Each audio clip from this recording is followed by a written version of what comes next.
As someone that is supposed to be well versed in the application of the code, this is a question that does come up quite frequently for us here at NTC. And that question is going to be, is it permissible to silence horns and leave the strobes flashing? And what we're talking about is activation of the alarm, being able to shut off the audible appliances and keep the strobes going. Now, there are a lot of things to take into account, one being that code's not retroactive, but let's talk about current code and what it has to say about this particular subject.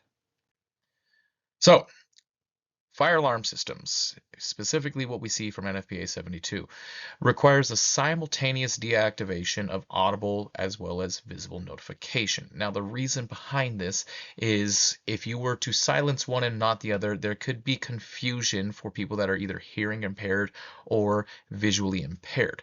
Also, this is going to be an ADA requirement. If somebody is hearing impaired and cannot hear the actual audible appliances, but they see the strobe still going, they could get confused on whether or not they need to leave or stay within the building. Now, on the flip side of that, if somebody is going to be visually impaired and they can still hear the horns, they're going to try to evacuate the building, but it may not be time. It may be something else. So we do look at this as a requirement for the code that is not allowed. Now, there are some stipulations.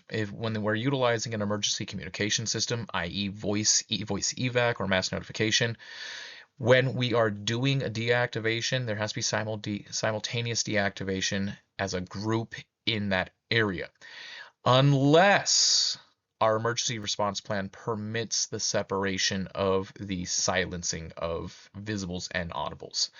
Visibles are not to be activated when an emergency communication system is being used for non-emergency communication. Now, the way that reactivation works, if any additional alarm initiating device activates, then the entirety of the alarm is going to reactivate. On your older conventional systems, if any initiating device activates, you're going to have full fire alarm reactivating.